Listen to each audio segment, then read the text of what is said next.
Okay, so I'm going to get started. We still have some people coming on. Good afternoon and welcome to the second day of the annual Holocaust, Genocide, and Contemporary Bioethics program at the CU Center for Bioethics and Humanities. I'm Malia Himber, the Outreach Coordinator at the Center for Bioethics and Humanities and the Program Manager of the Holocaust, Genocide, and Contemporary Bioethics program. For those of you who aren't familiar with the Holocaust, Genocide, and Contemporary Bioethics program, it's an annual week-long program at the University of Colorado in honor of the Federal Days of Remembrance of the Victims of the Holocaust. The program promotes education, scholarship, and community engagement on the lessons of the Holocaust for healthcare and society. In the past, we invited our keynotes to present programs for the public and students across all 4 of the CU campuses, but this year it looks a little different. This year, we've been doing daily virtual programming at noon, Monday through Thursday, on different topics, with the exception that tomorrow's program will be a repeat of today's as part of the Department of Medicine Grand Rounds. For the full week schedule and the RSVP for future events, please see the link that we'll put in the chat. Before we get started, I'd also like to thank our silver sponsors for 2021, the Rose Community Foundation and Jewish Colorado for their generous support of the program, as well as the Dr. William S. Silver's endowment. Dr. Silver's created the Holocaust, Genocide, and Contemporary Bioethics Program Fund and endowment in 2015. This program would not be possible without the support of these sponsors and our many donors, large and small. This is actually our 5th annual program since we've been hosting it at the CU Center for Bioethics and Humanities, though it's been in existence as an annual program since 2008. I'd also like to thank the Holocaust, Genocide, and Contemporary Bioethics Advisory Group and the Lessons Learned Committee, who play a big role in planning and advising the annual programming and other events throughout the year. For more information on becoming a sponsor, a donor, for information on past programs, or more information on how you can get involved, please visit our website. Before I introduce our moderator for today, I'd like to mention a few housekeeping items. So first of all, yes, this is being recorded, and yes, we will send you a link to the video for this program, as well as all of our programs, to everyone who RSVP'd. We'll also be posting them on our website, coloradobioethics.org, under past events within 2 to 3 business days. Second, we have 90 minutes for today's program, so that actually leaves us plenty of time for Q&A and discussion.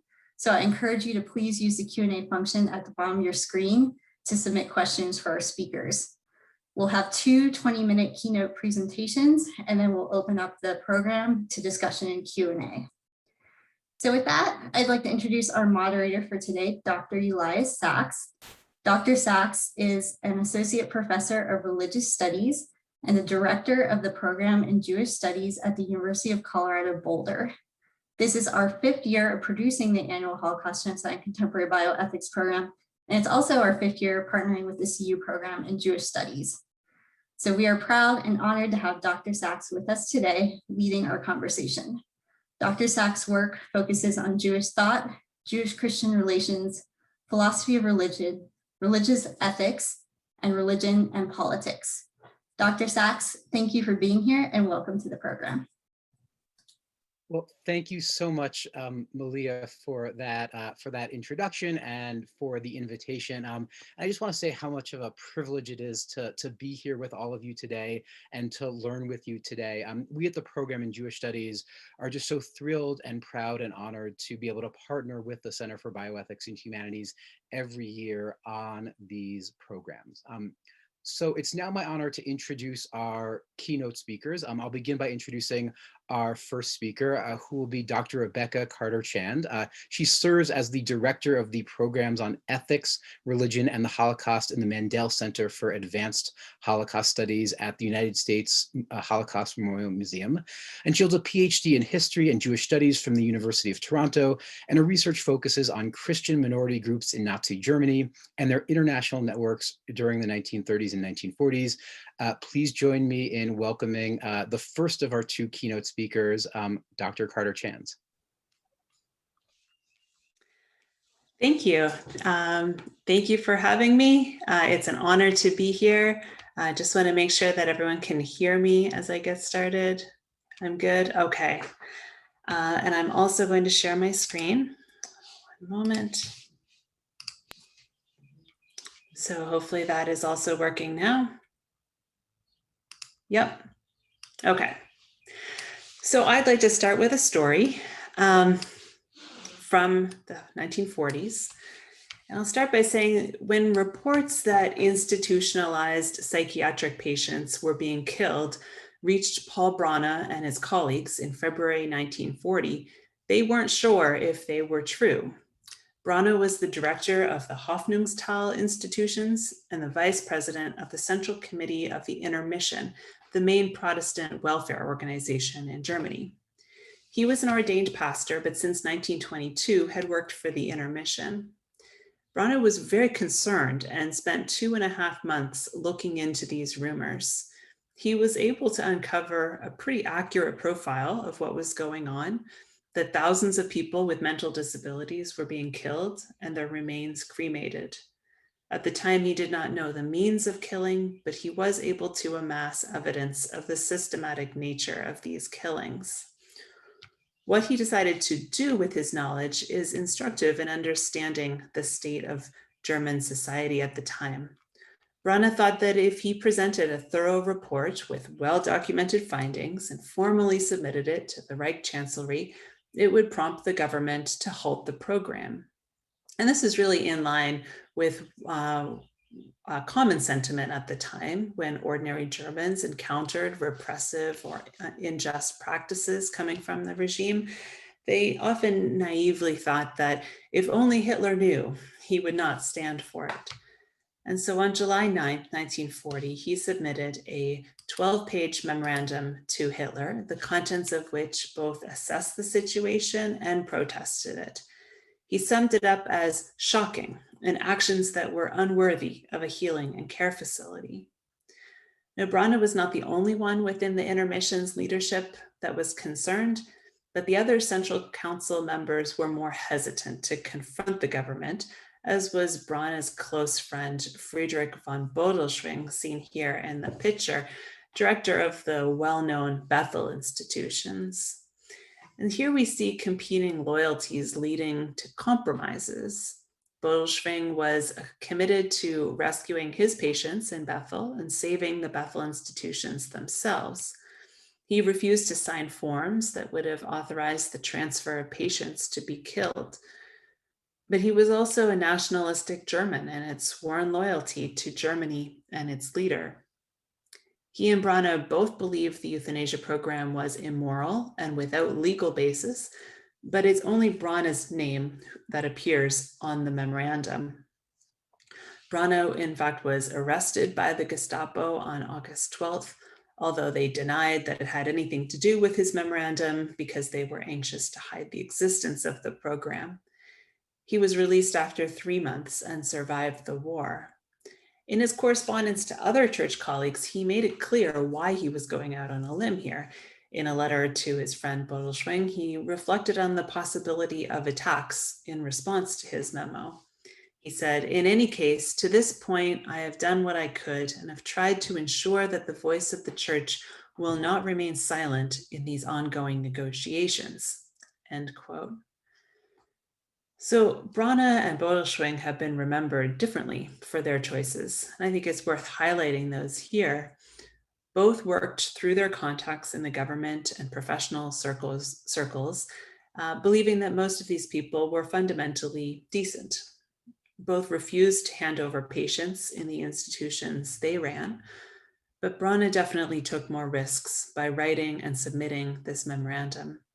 And many people at the time and later believed that Bodelschwingh could have done more and effected more change due to his prominence. So stories of rescue and resistance are among the most compelling and popular narratives told about the Holocaust. For better or worse, they tend to highlight individual courage, moral clarity, altruism, and solidarity. Often they serve a didactic purpose, inspiring people to develop compassion and a strong moral compass, as well as honoring those people who did some measure of good during very difficult times.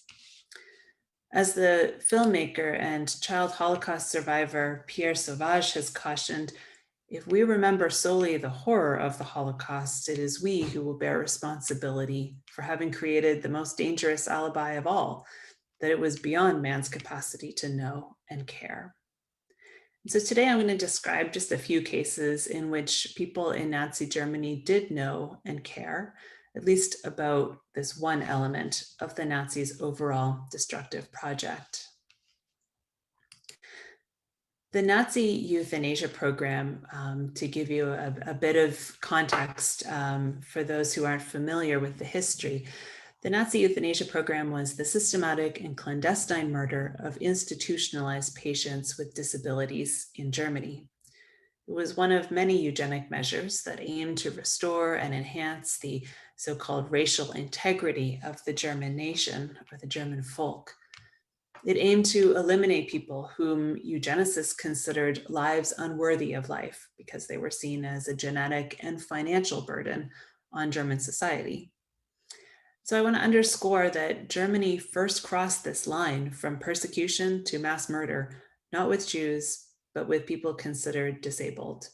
And these two programs of systematic murder are linked in several really important ways, not least of which is how the euthanasia program served as a means of experimentation and training for later forms of mass murder of Jews. It began with children in the spring of 1939 and quickly expanded to adults. Hitler signed a secret authorization in the autumn of 1939, but backdated it to September 1st to suggest that it was related to wartime measures. It wasn't, but this did allow for less public scrutiny. The organizers tried to keep the killings secret, but word got out. There were staff at the facilities, there were the communities located around the facilities, and there were families who received letters notifying them of a relative's death. Sometimes the explanations raised red flags, like the famous example of the family who was notified of a patient who died of appendicitis when the family knew that the patient had their appendix removed years earlier. So after protests from German citizens, and some of the most vocal of these coming from church circles, Hitler ordered a halt to the program in late August 1941. By then, over 70,000 people had been killed. It continued under more secrecy after that point, right up until the end of the war, and the total number killed is over 250,000. So in this history, as we look for role models, those who showed some measure of moral courage in the face of such blatant disregard for human life, it is important to really not put them up on a pedestal. And I guess this is my main point. We really need to ask critical questions about their political and social context. Why were some people punished harshly and others allowed to get away with more protest? Was one more courageous than the other? Where are the spaces to speak truth to power? How do people assess their options and make decisions? Is it better to work within the system or leave it when it becomes too morally compromised? And finally, and perhaps most importantly for me, as a historian and a museum professional who speaks about this history to the public, what blinders did people have? What do we do when we encounter someone from the past who exhibited moral courage in one area and was morally compromised or complicit in another area? How does this affect memory and educational efforts around this history? So before going any further, I want to provide you with a bit of context about the churches in Nazi Germany, which is my main area of research. Churches were really pillars of German society and played an important role in shaping people's attitudes and actions. The vast majority of Germans belonged to a Christian church. Approximately 2/3 was Protestant, 1/3 Catholic, just under 1% was Jewish, and less than 1% belonged to other Christian traditions, such as Mennonites, Quakers, Baptists, Jehovah's Witnesses, and Seventh-day Adventists.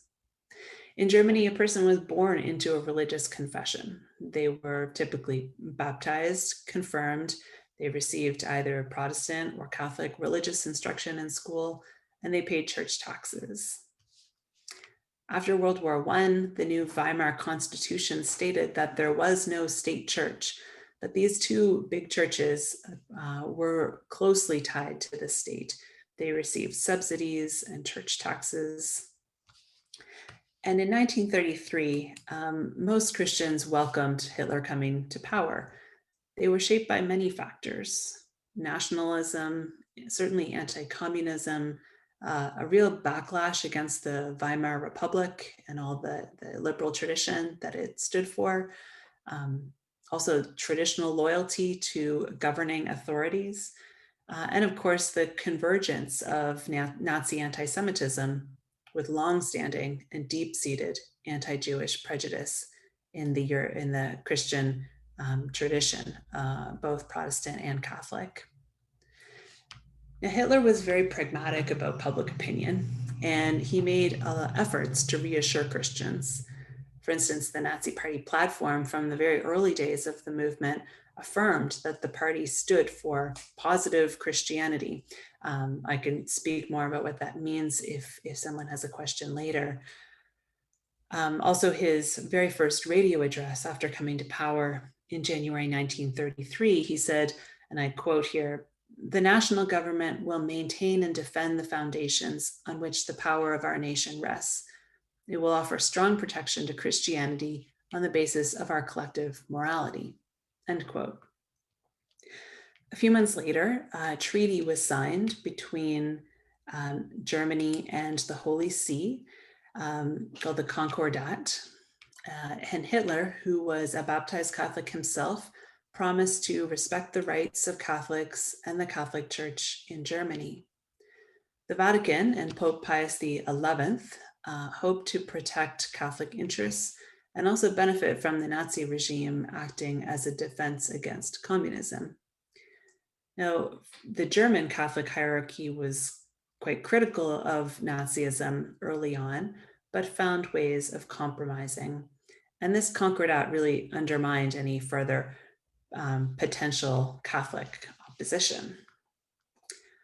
On the Protestant side, and I realize I'm going through this history very quickly here, but on the Protestant side, there were efforts to create a national Protestant church, and some within the church, they came to be known as the German Christian movement, sought to align the church with Nazism.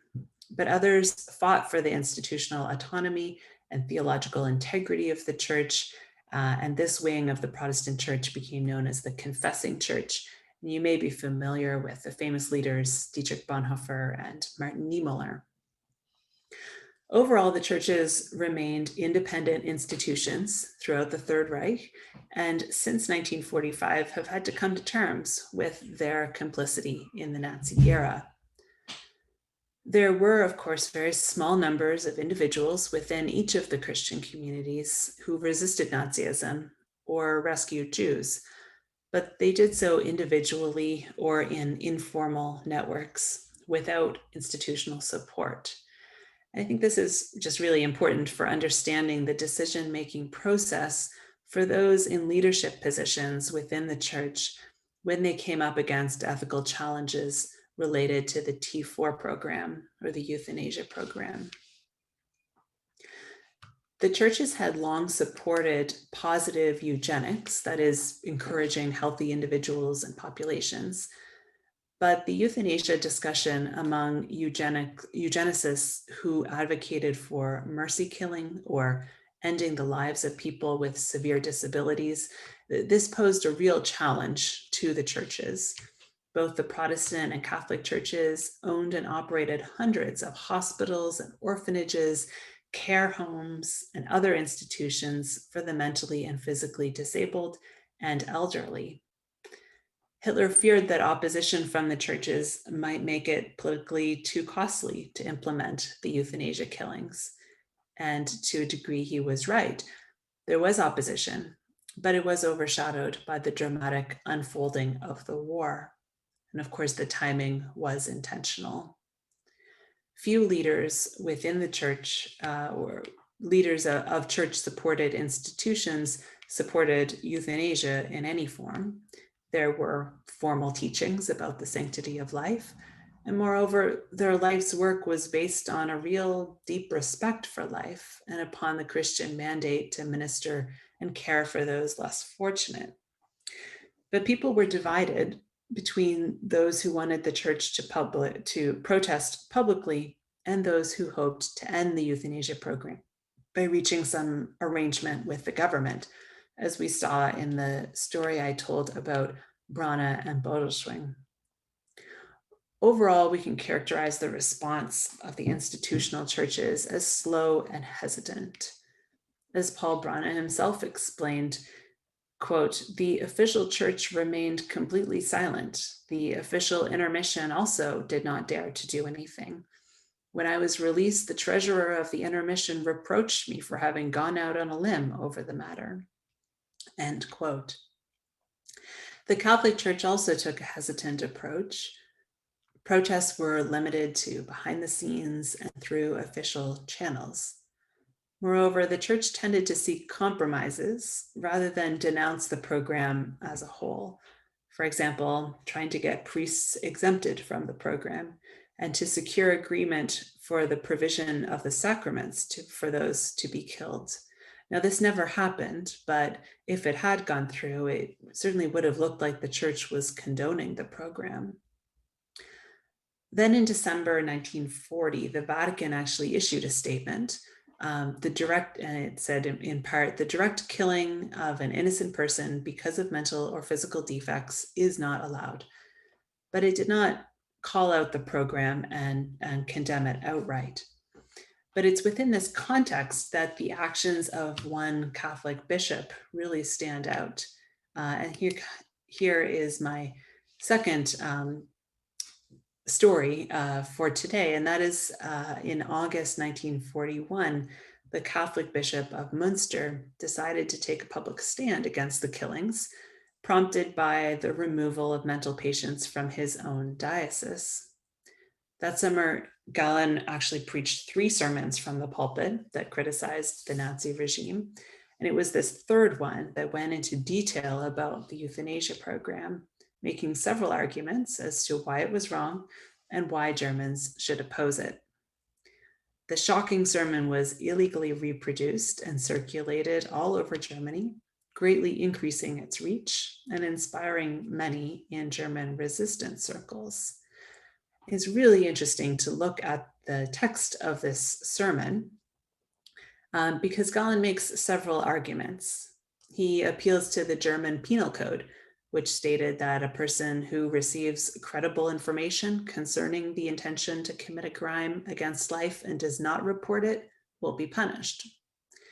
He also rebuts arguments about the drain on resources to have unproductive members of society by arguing that anyone could potentially fall into that category, whether by age or injury. And I've written one passage of the sermon here. If it is once accepted that people have the right to kill unproductive fellow humans, and even if it initially only affects the poor, defenseless, mentally ill, then as a matter of principle is permitted for all unproductive people. In other words, for the incurably sick, the people who have become invalids through labor and war, for all of us when we become old, frail, and therefore unproductive. End quote. So you see his arguments are not particularly or specifically Catholic or Christian or even religious. And that we can talk more about perhaps why that is. But regardless, the Nazi authorities were furious about Galen's sermon and debated what to do. In the end, they decided that, at least during the war, they wanted to preserve appearances with the church, and they chose a less harsh option. Galen was put under house arrest for the remainder of the war, but he survived the war and was even promoted to a cardinal in 1946. And here's the very important part of this story is that Galen never spoke out about the persecution of Jews. He in fact harbored typical anti-Semitic ideas of his day. And that legacy makes him very much a controversial figure in the history of the churches and the Holocaust. And so to return to these themes that are in the title of our event today, courage, complicity, compromise, these are not mutually exclusive. I haven't given you an example of each one separately, but rather I hope that I've shown how these dynamics were present in various scenarios. Along with the medical profession and the judiciary, the other institution most closely entangled with the Nazi euthanasia program was the churches. And so along with doctors and nurses, we need to consider the institutional structure of medical and care facilities and the intersections between religious professionals and medical professionals who share a professional duty to act according to ethical standards. So I hope that you will identify some common struggles and common commitments in your own professions, and that these stories from the past might help you orient yourselves in your 21st century context. Thank you. Thank you so much, Dr. Carter-Chan, for that powerful history, those powerful stories, and those powerful questions that I'm sure we'll return to in the Q&A. Before I introduce our second keynote speaker, just want to echo Malia's invitation to post questions. If you look at the bottom of your Zoom screen, you'll see something that says Q&A. You can pose questions there, and I will do my best to, as faithfully as possible, share as many of those as possible with the presenters in the Q&A portion of our conversation later. Before we get there, though, we are privileged to have a second keynote speaker today, Susannah Sirkin. She serves as the Director of Policy and a Senior Advisor at Physicians for Human Rights. She oversees the organization's policy engagement, including with the United Nations, with domestic and international justice systems, and with a variety of human rights coalitions. Sirkin holds a master's in education, and she has worked with physicians in the United States and abroad to organize health and human rights investigations in dozens of countries, including the documentation of human genocide. Please join me in welcoming Susannah Sirkin.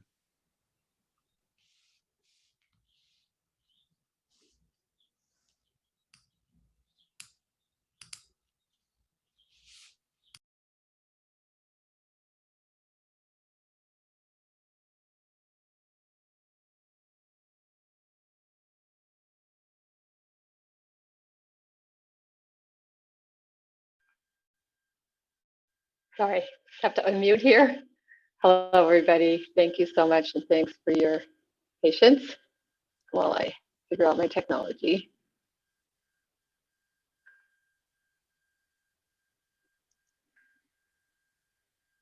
Can you hear me? Good. We can hear you All right. when we see you. It's really an honor to be here, and so interesting to hear Rebecca's talk. I'm going to focus much more today on the courage side of these three words, but I think you may see that the complicity and compromise may also come in to play in my remarks and my stories. The United Nations and the Universal Declaration of Human Rights emerged as a result of the Holocaust, when nations asserted the inherent dignity and rights of all human beings. The World Medical Association was formed after the Holocaust in 1947 to create global codes of ethics following revelations of medical complicity in the Nazi atrocities. And as we know, much has been written and said about the active colluders as well as the bystanders, those who remained silent, including in the medical profession. But what I want to talk about is, what does it take to speak out and to do more than speak, but actively oppose atrocities? In his study of rescuers, psychologist Irvin Staub wrote, "Goodness, like evil, often begins in small steps. Heroes evolve. They aren't born. Very often, the rescuers made only a small commitment at the start to hide someone for a day or two, but once they had taken that step, they began to see themselves differently as someone who helps. What starts as mere willingness becomes intense involvement. And I think the same could be true, although it's impossible really to compare anything to the types of choices that doctors and many in the time of the Holocaust had to contend with. But I think the same could be true of those steps in the cases of doctors I'm going to highlight today. 6 separate cases from a range of medical specialties of individuals who stepped up in the face of racism, of human rights abuse, and violence in the decades following the Holocaust.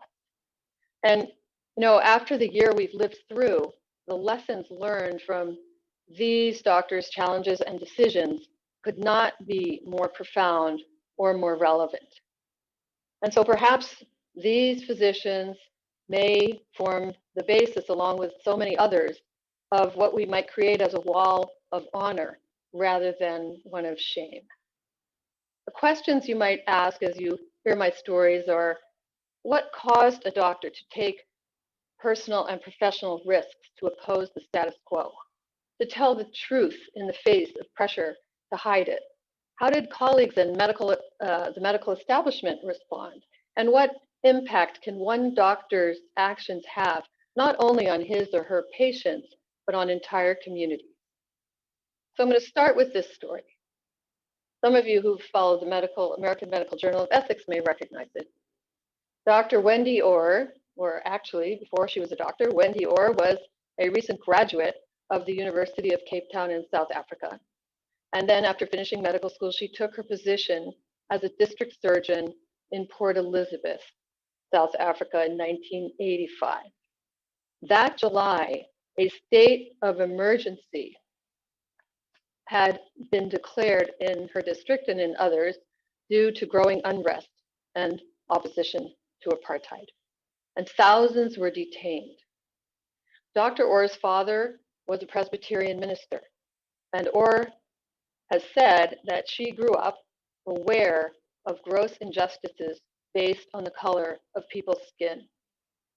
And although Orr herself had not been politically active as a medical student, she had belonged to a group at medical school that worked to help residents in Black townships.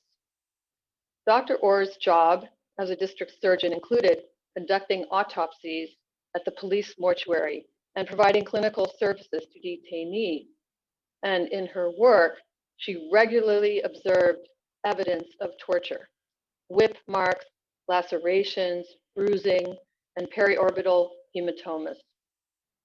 Her turning point came about when she shared some of her experiences with a visiting human rights lawyer. He presented her with 2 options.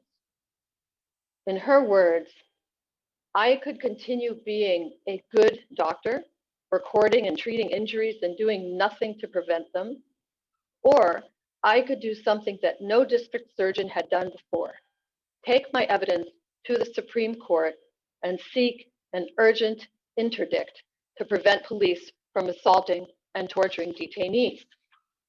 And so she submitted her affidavit to the Supreme Court, and it was central to a 1985 decision to restrain police from assaulting detainees.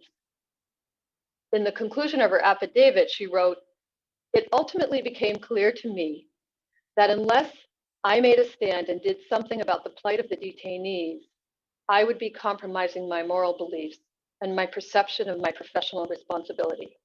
My conscience told me I could no longer stand by and do nothing."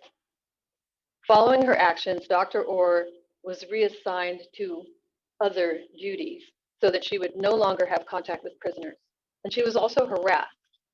She received support from medical associations outside South Africa, but the Medical Association of South Africa at the time, MASA, did nothing to reach out to her or to speak out for her. In the 1990s, though, Dr. Orr was appointed to serve on South Africa's Truth and Reconciliation Commission, and she organized a critical hearing on the role of health professionals in human rights in South Africa from 1960 to 1994. She wrote about that experience, describing the damage done, as she says, to all of us by apartheid. And it was that it treated Black people as something less than human, and it dehumanized white people because they came to believe that. That's something that, as we reflect on the talks we've heard so far this week, the resonance of these comments is quite profound. Moving to the Soviet Union, let's turn to the case of Dr. Anatoly Koryagin and his confrontation with the perversion of psychiatry as a tool of repression. Throughout the 1970s, as dissidents in many spheres of society there began to agitate for their rights to freedom of information, of expression, of religion, and ethnic and cultural identity, Soviet psychiatrists and the entire psychiatric leadership created an officially sanctioned phony diagnoses and forcibly confined hundreds of political dissidents to psychiatric facilities.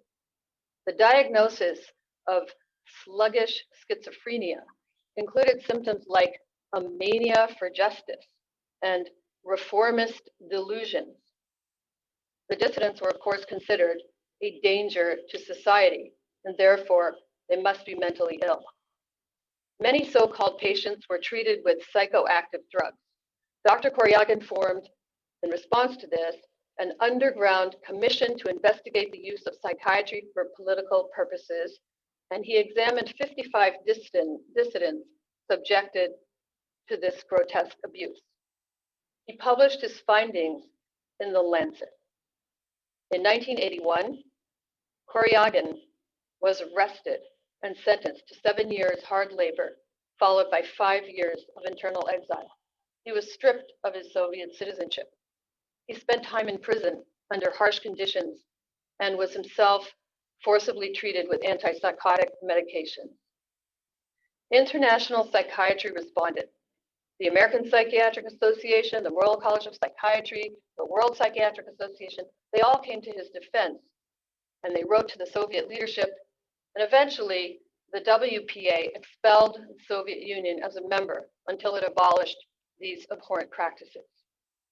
During his trial for anti-Soviet agitation and propaganda, which was the charge, Dr. Koryagin told the court, regardless of the sentence imposed on me, and I know it will be harsh, I will never accept the situation that exists in our country, where mentally healthy people are imprisoned in psychiatric hospitals for trying to think independently. I know that long years of imprisonment, humiliation, and mockery await me, but I embark on them in the hope that it will increase the chance of others to live in freedom. Dr. Koryagin was eventually released in 1987 and immigrated to Switzerland. But he made a huge sacrifice to speak truth to power. His career was essentially ruined.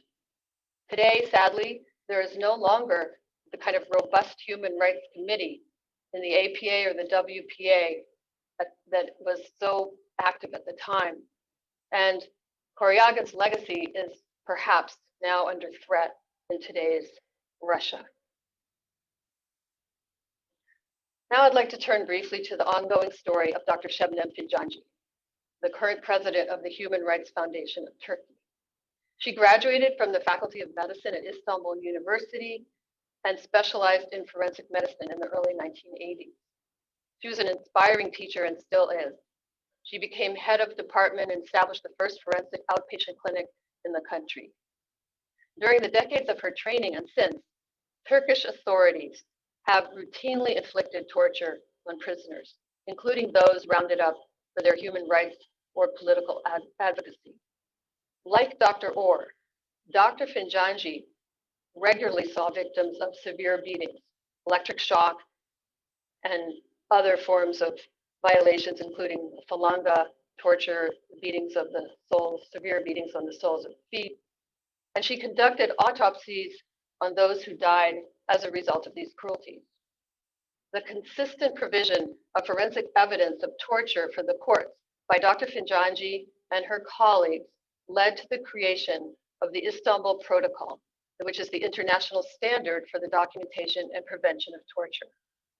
Now, in Turkey, prison doctors were required not to report evidence of torture in the routine medical exam that usually occurred upon a prisoner's release. And most doctors in Turkey knew that this was wrong, and it troubled them. And we knew this from talking to them individually. They knew that if they included the evidence so plainly before them, though, they would be fired, or worse, they themselves could be subjected to imprisonment and torture.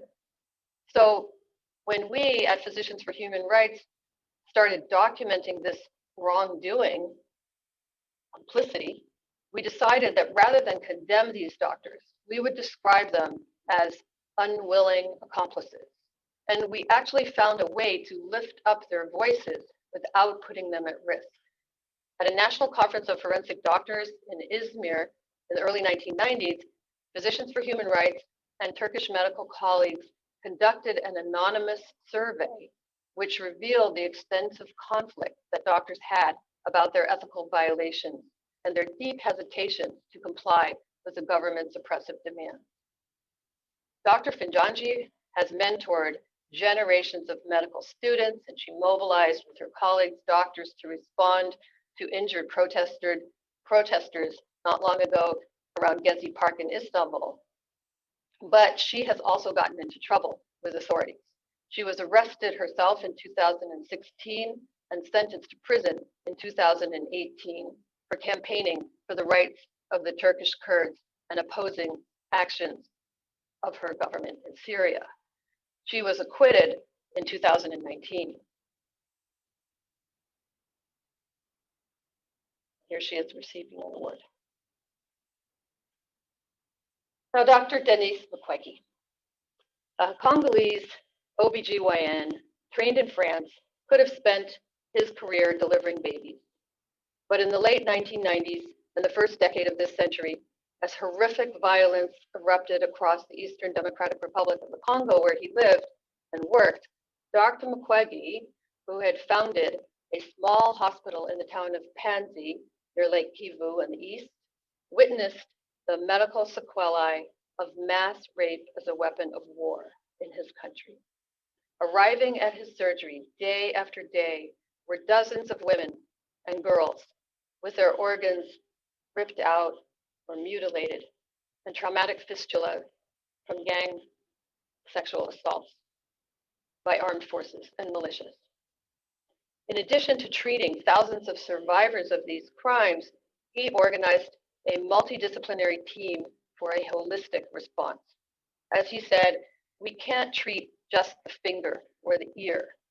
We have to treat the whole person. Dr. Makweki realized quickly that taking care of patients one by one would not solve this crisis. So he became a voice for his patients and community, advocating in New York, at the UN, in Geneva, in Brussels, the EU, in Kinshasa, the capital of his country, on the airwaves, and on the printed page. He approached PHR to help support access to justice for these crimes against humanity. And we have worked with him proudly, as well as with his colleagues, bringing together doctors and police, prosecutors and judges for a coordinated response to serve the victims and survivors of mass rape. Dr. Makweki realized that using his voice for justice was the only way to stop the widespread impunity and prevent further violence. You can't operate against violence, he has said. You can only abolish it. And for his work, he shared in the 2018 Nobel Peace Prize. But he has paid a price. He survived an assassination attempt in 2012, and he continues to receive ongoing threats on his life. And so for the past decade after that first attack, he has essentially, when he's been in the Congo, he's been confined to the compound of his hospital. And it's not the kind of life that he wanted to choose. Dr. Makweki has become a huge global force for the rights of and dignity of survivors of sexual assault globally. And even as he does this incredible global work, he continues to roll up his sleeves and perform surgery regularly in the Pansy Hospital to treat survivors of trauma from these crimes. So now let's turn to the United States. Here are Dr. Pam McPherson, child psychologist in Louisiana, and Dr. Scott Allen, an internist in California. Dr. McPherson's words are, as a child and adolescent psychiatrist, I have asked thousands of children, what do you want to be when you grow up? And not one has ever said, when I grow up, I want to be a whistleblower. Nor has she ever come across a medical school or residency applicant aspiring to be one. But these two doctors were led to blow the whistle on the US government's notorious family detention program in 2018 when they served as medical consultants to the Department of Homeland Security's Office of Civil Rights and Liberties. After failing with internal complaints, they consulted legal counsel and went public. In writing to members of Congress decrying the impacts of the cruel migrant separation policy on children, they stated, the ethics of our profession are clear that we have a professional duty not only to intervene to prevent physical and mental harm to children, but to speak out against assaults on their authority as well. Where authority discriminates against vulnerable populations, to remain silent would mean complicity. In a talk last year, Dr. McPherson noted that being a whistleblower, quote, requires a skill set not taught in medical school. It may be thrust upon you when you least expect it and already have a full and busy life. It is a step that changes your life in ways you cannot even begin to imagine. Becoming a whistleblower creates added burdens, but it eases the greater burden of silence. When he was asked what prompted him to risk repercussions to blow the whistle, Scott Allen credited his earlier work with Physicians for Human Rights to document the ethical failings of health professionals who worked with the CIA and the military during the US torture campaign of the early 2000s. I thought to myself, he wrote to me last week, how interesting life is. Having spent several years critiquing the ethically compromised accommodation of physicians to the security state in the war on terror, the roles are now reversed.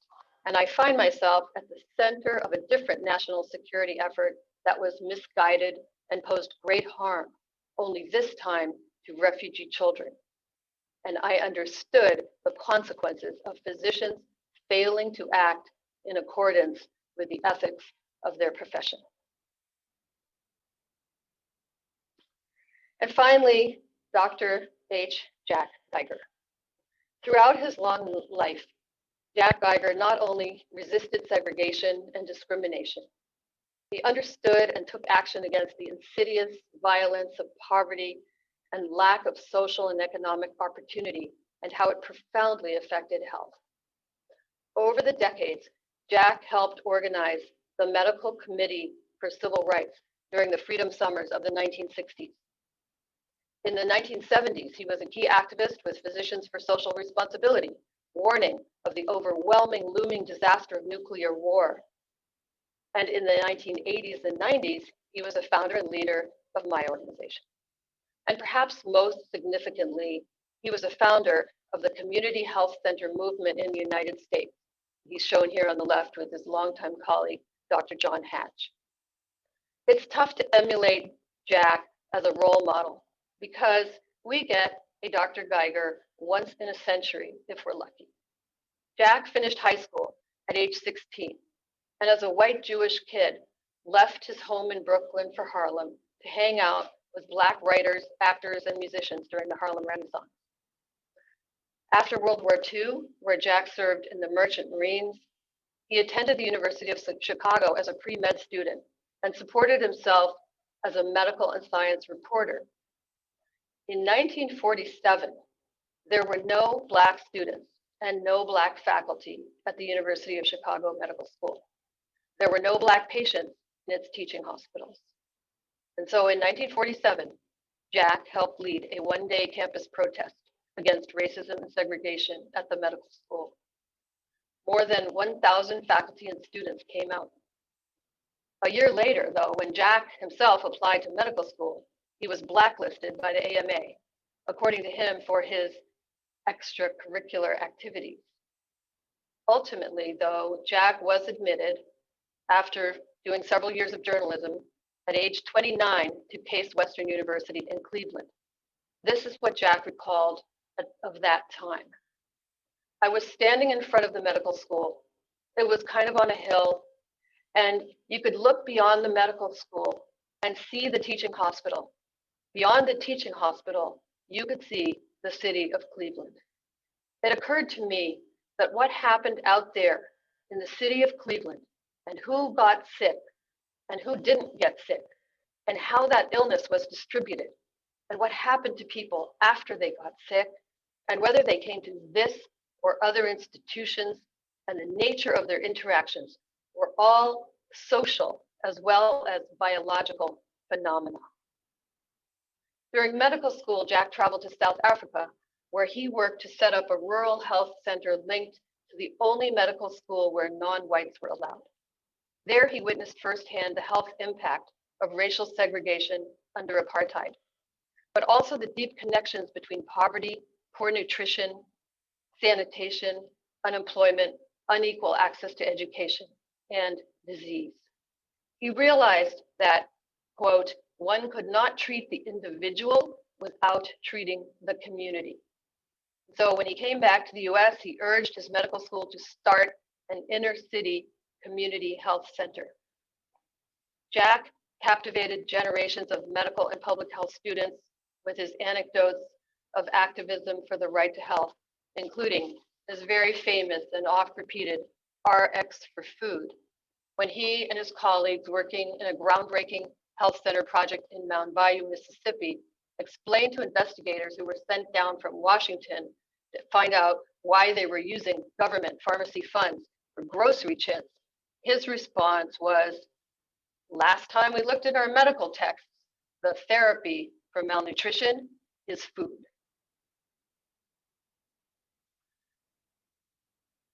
What we learned from Jack, and possibly all the others, is that all medicine is political. And as the great 19th century Virchow, 19th century physician Virchow contended, if medicine is really to accomplish its great task, it must intervene in political and social life. And that professionalism requires a moral compass that must overcome power and conformity. It must listen to the pain of individuals and communities. It involves understanding that beyond the doctor-patient relationship is a system that needs to be reckoned with. It must include making historical references, but having a vision of a better future. It must include being bold and being brave. It must involve seeing the interdependence of health and all human rights, civil, political, social, and economic. And of course, it involves forging alliances across sectors. It must include using the power of the pen and one's individual voice. And of course, passing these teachings on to the next generations.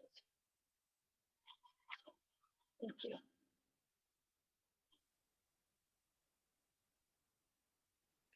Thank you so much for that presentation and for those inspiring stories and powerful examples from the past and the present. In a moment, I'll start to share some questions from the audience. I already see some of those being posted in the Q&A, and I would encourage you to continue to share those. I want to begin by just sort of shamelessly, though, taking advantage of the vast power conferred upon me as the moderator to maybe kind of kick off the conversation with two questions, kind of picking up on some of the themes that we heard. And the first has to do with a theme that I think showed up in both of the presentations about the importance of kind of adopting a critical perspective and really attending to the educational and social and institutional factors that shape the possibility of showing moral courage, speaking up, acting as a whistleblower. And I was wondering if both of our presenters might be willing to reflect a little bit more on the kind of pedagogic and civic lessons that you both see as your presentations having for us today, kind of both as a university community and as a broader public, right? How can we go about cultivating a capacity and a willingness to show moral courage, to know and care, to speak out, to be a whistleblower, right? In students and medical professionals, in leaders, and in the broader public. I can go first. Thank you.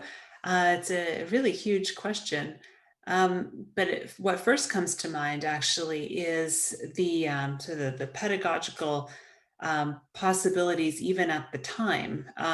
For both of the examples that I spoke about, Paul Brana's memorandum and Bishop Van Galen's sermon, they were both reproduced and circulated to an extent in Germany. And so they were read by many more people than just, the intended audience at first. And that actually inspired others in the German resistance. And we know like some pretty specific examples. The very small Quaker community in Germany cited Brana's memo that they had received it. I guess it had been circulated in Protestant circles and they got a hold of a copy.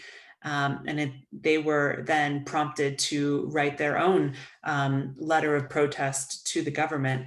And likewise with Van Galen's sermon, we know the White Rose movement, or the Sophie Scholl and her other colleagues, university students in Munich toward the end of the war, who produced these leaflets protesting, and they distributed them anonymously around the University of Munich, were eventually caught. And they tragically were, executed for their, for their protest against the regime. And so we see Galen, powerful bishop, different dynamics at work, but this again underscores how complex this is. But, he had house arrest and eventually, made it through the war, and they were executed. But still, they inspired really ordinary other people to also speak out. And so I always think of that context first. I think in our present day, we can take from that the whistleblower, the effect of the whistleblower goes beyond, the protest that they're making to the authorities or to the to the intended audience, but to also inspire others who get wind of it. And you never know what the ripple effect might be.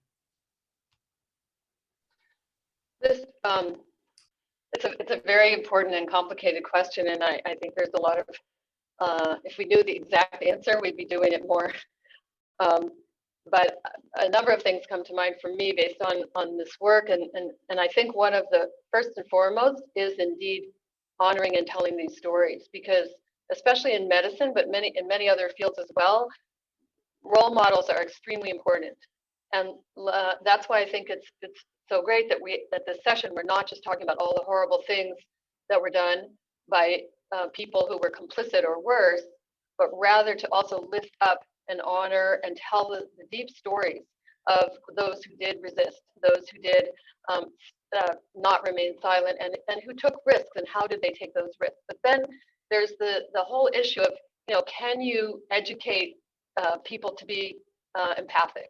And of course, we know from the studies of the Holocaust and all of the human rights efforts since then that what enables people to participate, collude, or be a bystander in the face of atrocity is enabling an individual to see another human being as other, whether it's due to their race, religion, ethnicity, socioeconomic background, country of origin, immigration status, etc. And we've seen this, of course, play out in horrible ways in the United States in recent years.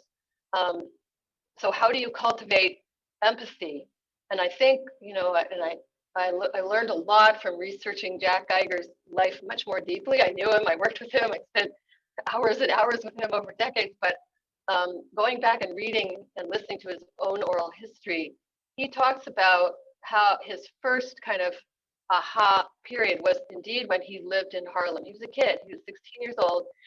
He was living and walking in the streets there as one of the only white people around a community of people who were different and the subject of racism and segregation and lynching. And he, I think from that time on, credits that exposure, that experience to his constant drive to defend people's rights and to think about the so-called other and not to other them. And I think that Wendy Orr's story, interestingly, tells of how, she had a religious upbringing, she had a certain moral compass, she knew there was, apartheid, but her family were not resistors, they weren't huge anti-apartheid activists. But early on in her medical career, she had worked in the townships. And so she knew people who later became some of the victims whose cases she had to do autopsies on as human beings. She had interactions with them. And I think that's why Jack came back from South Africa, for example, and said, in Cleveland, we have to go into the neighborhoods. We have to work within the population that we serve, because otherwise we can other them. And that breaks down the bonds that connect us and that cause someone to say, I am not going to sit by when violence, prejudice, racism destroy my neighbor. Thank you. Thank you so much for those answers. Maybe one more question on kind of our contemporary scene and the implications of both of your really powerful presentations for our contemporary scene. One of the things we are here today is a university community. And one of the things we do as university community is give grades and give assessments. I was wondering if the two of you could reflect a little bit on sort of how you would assess kind of us as a society today when it comes to these issues of speaking out, showing moral courage. Kind of where are we doing well and where are we not doing well? What are the sorts of issues where voices are being raised powerfully and kind of heard clearly? And what are the issues where maybe voices aren't being raised or voices aren't being heard?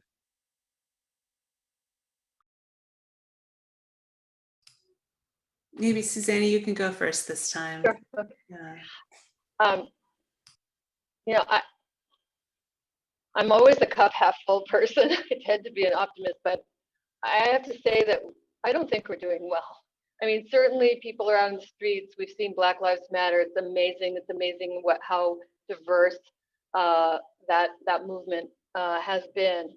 But thinking about COVID, for example, and what we've been through the last year in the anti-science situation, and the fact that talking about whistleblowers, a lot of health professionals who did not have adequate protective equipment were threatened within their own systems, within their hospitals, for speaking if they spoke out.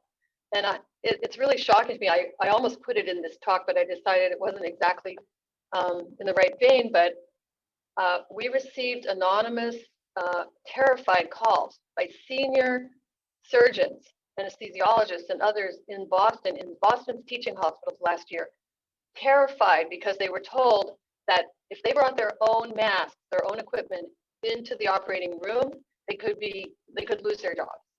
And yet they were being pushed into a very, very, very dangerous situation.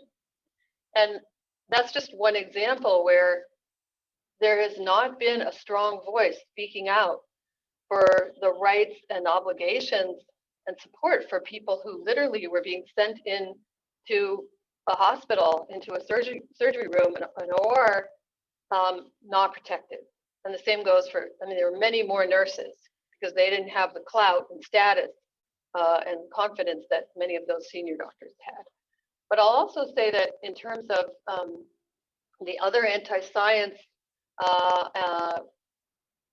shaming and condemning that has gone on of top health professionals, like Dr. Fauci, for example. And somebody I noticed asked this question in the chat. There has not been, I don't think, nearly enough of a rallying cry from science as a whole, academic institutions. In my view, that should have brought people en masse out into the streets, but it didn't. And when I talk to medical students, I can see that they're, for a range of situations, let's say also the family separation horror that I did talk about, where their impulse was to go out and demonstrate, to go out into the street in the aftermath of the George Floyd killing, etc. And they were afraid of, what was going to happen to them as students, and could this affect their internship or residency or their future if they were thought, like Jack Geiger was, to be a troublemaker. And indeed, he did. He was, he did suffer certain consequences. So that's why I think telling those stories are so important. But I think we could be a lot stronger in speaking out. I could just add something really quickly. I'm not an expert at all in the present day as a historian, but working in the context of the U.S. Holocaust Memorial Museum, I see that all sorts of people that we work with who come to the museum, certainly students, but people of other ages as well, have a great hunger to make these connections and to connect the past and the present. I think people more than ever have a better, an orientation toward intersectionality and how these things are connected and there are lessons to be learned. I think the couple challenges with making those connections sometimes is first the tendency toward specialization. Like even right now I say, oh, I'm not an expert in the present day. I would hesitate to say anything, and we all sort of stay in our lanes. And the second thing is that so much of this is politicized, which makes it difficult for open discourse. But I do see that hunger and desire for addressing this in the contemporary period. Thank you both so much. I want to share some questions from the audience now. I want to begin with some questions about specific issues and specific historical moments, both contemporary and in the past. And maybe we'll sort of work backwards historically. So one question is about an issue that is on the minds of many of us today, and that's the status of Chinese Muslim Uyghurs. And the question was whether you and your organizations have knowledge and involvement that you can share with us, and whether you have any insights about what we can do, those of us who are US citizens, to make our voices heard on this issue today.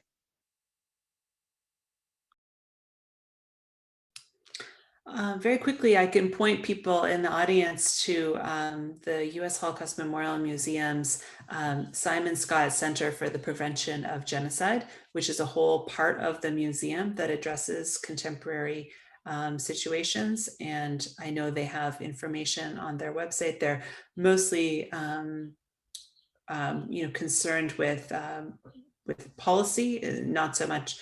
They don't have a lot of public facing programs, but there certainly is a lot there. And so I would point people to the website to check that out. And I'll just add, we don't cover the globe in our work, and we certainly follow the horrific treatment of the Uyghurs, and have joined with many colleagues in the human rights community that have been active on that. I think one of the challenges we have there, just strategically, politically, is how do you exert pressure on China for human rights? It's something we struggle with for a very long time. But I will add that in Asia as well, we have ongoing, I know the Holocaust Memorial Museum has also done a lot of work on this. We have the situation of the Rohingya in Myanmar, who are also the victims of what the UN has called genocide. And of course, now there's a coup that has really taken over all freedoms in the country, and it's also horrific. And I think one of the challenges that we've had with sort of thinking about human rights situations, whether it's the Uyghurs, the Rohingya, or people in Syria, is that during the pandemic, everybody has been so focused on their own situation, because this is something that struck the entire world. And so I think it's been extra challenging to enable people to think about the other very far away, while we're also dealing with so many situations that are extremely urgent in the United States. And so what I say to people is, that all of these issues require advocacy and concentration and study and activism, but one has to pick the one that you're going to bring the most to if you want to be an advocate. At the university, I think it's extremely important to educate people so that there is an awareness of what's going on out there, because there are so many situations that, including the Holocaust, that people weren't paying attention to, whether the news media or academia at the time. Now we have the ability we know pretty much everything that's going on almost everywhere. And so I think we have an obligation to teach it. Well, maybe picking up on that theme of the history that we can teach and its relevance today, we have another question about German religious leaders in the 1930s. And the question is, what do we know about German religious leaders in the 1930s reaching out to the international community, to other religious leaders such as the Pope, to anyone in the United States? Is there evidence that religious leaders in Germany were kind of raising their voice and reaching out to the broader community? And if so, what kind of reaction did that outreach elicit?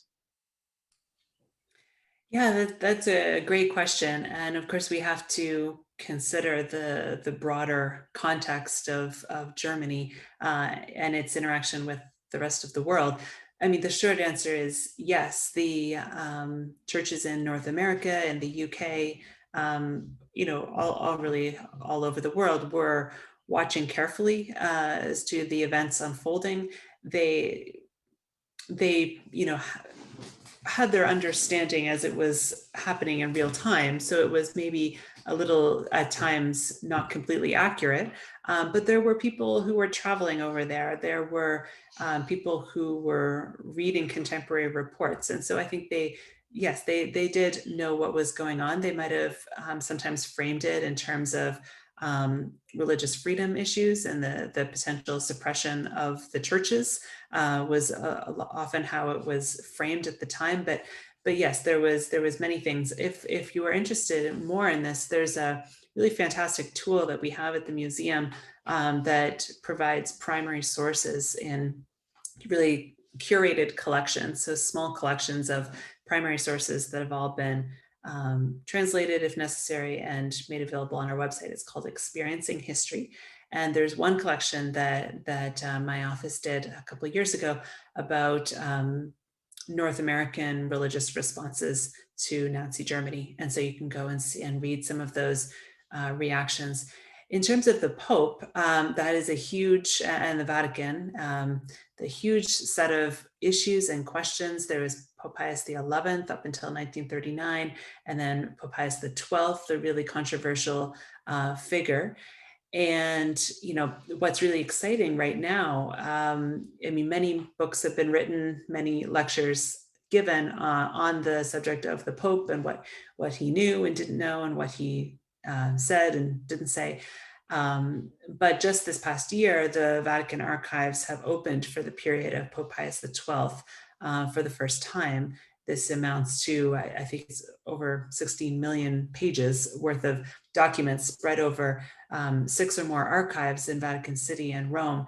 And so this presents a once-in-a-lifetime opportunity to really dig into this history and look at the documents. And so at the Holocaust Museum, we are definitely involved in that work. And so I'd say the jury is still out if you're curious about the role of the Pope and the interactions between the Vatican and Nazi Germany. So. Thank you. So we've jumped back to the past. Maybe for the next two questions, we'll jump back to the present.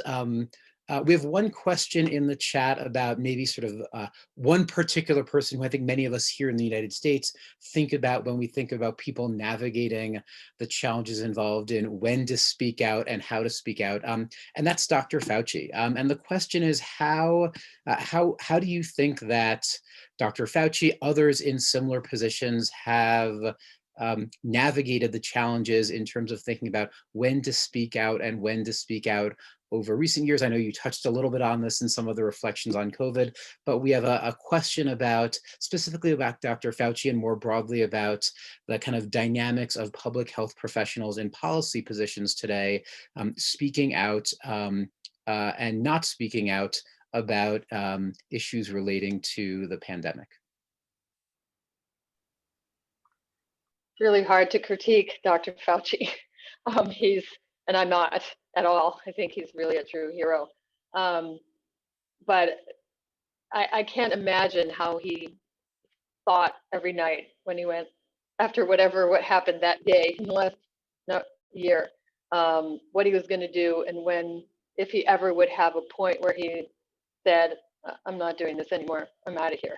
But from what I know about him, had the privilege of hearing him lecture live quite a number of times and interacted at conferences. He's a pragmatist, but with a very strong and clear compass, and he believes always in telling the truth. And I believe he has, but he certainly has pulled his punches to have impact, as I think a lot of public health professionals are doing now. And we're looking at the vaccination rollout, and public health leaders are, including the new head of the CDC, are having to say, what am I going to say that's going to actually reach the people who actually are going to make the decision, whether it's the president of the United States or it's people who are afraid of getting the vaccine or have heard a lot of propaganda or mis and disinformation about health. And so I see these public health professionals as deeply understanding the science, probably mostly knowing what's right and wrong. And I actually think that sometimes somebody in the community has to resign and make a huge public statement, and somebody else has to keep going in day after day and doing their work. I actually have seen this firsthand because my father was a diplomat and in Greece during the military dictatorship and was a big human rights advocate. And that was my high school training in human rights, was listening to him, calling the State Department when somebody was arrested or tortured and trying to navigate and not be fired, and save people's lives at the same time. So I think that's what the kind of thing that Dr. Fauci has been trying to do. And thank goodness now he can say whatever he thinks.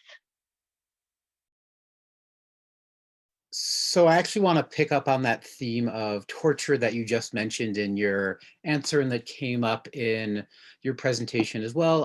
One question that we received has to do with a particular organization, maybe a broader kind of medical community, and the issue of torture. And the question here is a request to hear more about the American Psychological Association's still evolving path to kind of coming to grips with their organizational complicity with the Bush administration's torture of prisoners at Gitmo and in Iraq and Afghanistan. Are there instances of courage you think we should have in mind there? Are there instances of compromise? And what kind of more broadly do you think we can learn from that particular case? Yeah, wow. That's a whole other lecture, which is why I didn't use that example. And also it's not medical doctors, it's psychologists, but nonetheless, there were, I believe, and we still don't know the full information of medical doctor collusion in the Bush torture regime. But just briefly, I think they're all three. I mean, within the American Psychological Association's leadership, there were active colluders. There were even people who designed and created so-called enhanced interrogation, which we considered torture and we condemned as torture from Physicians for Human Rights in numerous reports. There is passive collusion by the association and its leaders who, knowing this, did all kinds of, in my view, and our view at PHR, perverted justifications that, you know, they were doing less harm, or this was like a harm reduction, or this was going to be interrogation without killing a person, etc. But it was torture and they should have stayed away from it. And then there are true heroes within the association who literally organized a rebellion within the institution's ranks, went public, put their whole psychology, their professional credibility on the line, and organized something, the Coalition for an Ethical Psychology.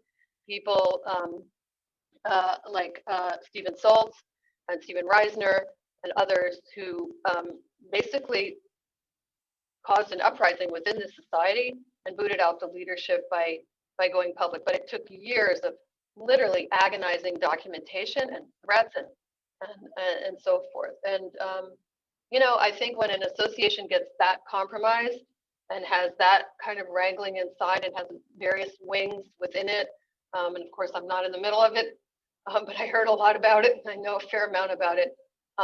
It will take, honestly, generations to recover.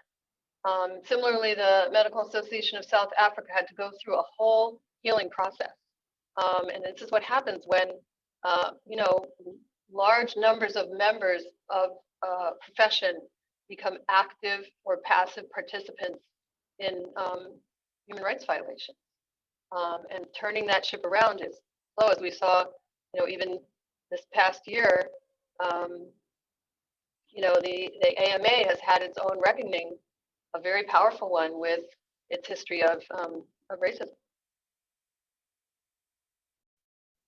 So I want to conclude with one final question that ties together some of the themes that I've heard from both of you, but that maybe turns it towards the psychological, the personal, kind of what those of us in the philosophy of religion business call the kind of phenomenological kind of questions about how we experience the world. And it really is a question that we've received from a few audience members about what it's like to experience some of these issues and experience wrestling with some of these issues. And so one part of the question is, we've talked about those who showed courage. We've talked about those who spoke up. What about those who end up being bystanders, end up being complicit, end up not speaking out? What do we know about the kind of psychological consequences that go along with being complicit, with not speaking out? And then on a more personal level for the two of you, you know, you've both spoken with such passion and conviction. How do you sustain your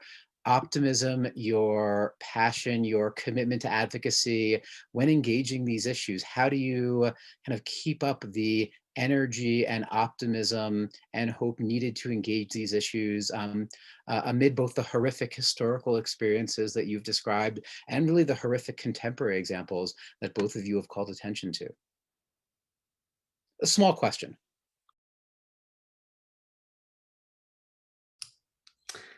I can start if you want, Susannah. Go ahead. Give you a minute to think.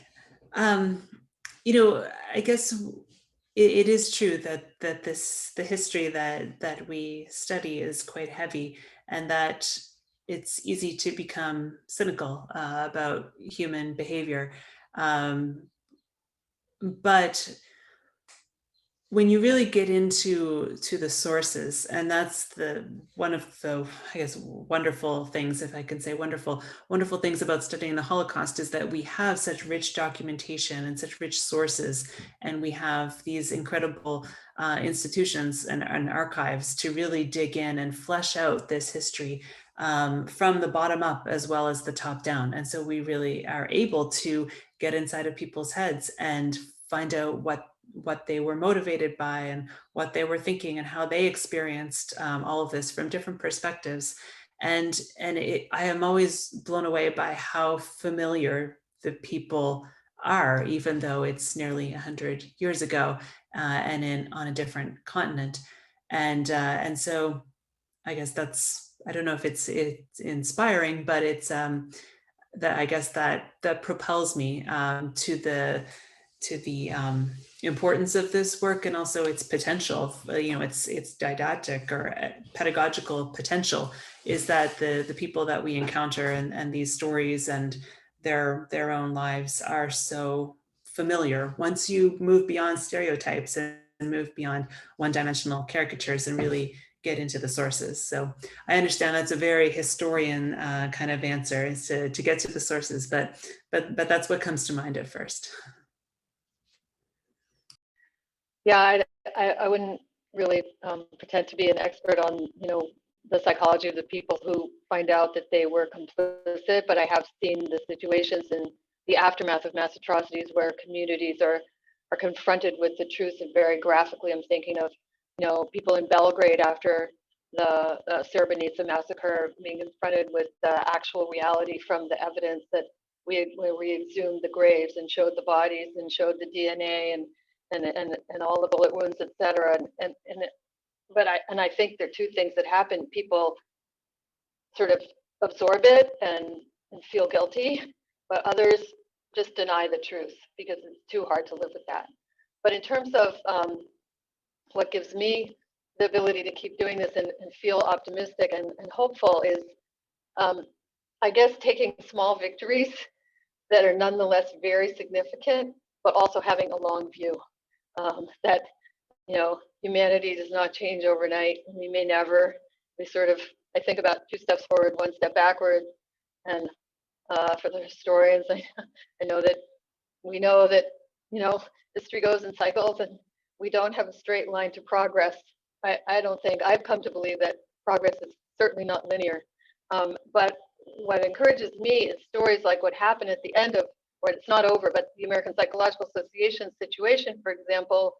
2 of the most heinous perpetrators of the enhanced interrogation were prosecuted in a civil court, or brought to suit in a civil court, in Washington State, and there was a huge settlement that involved a reparation for 4 of the victims of the U.S. torture program.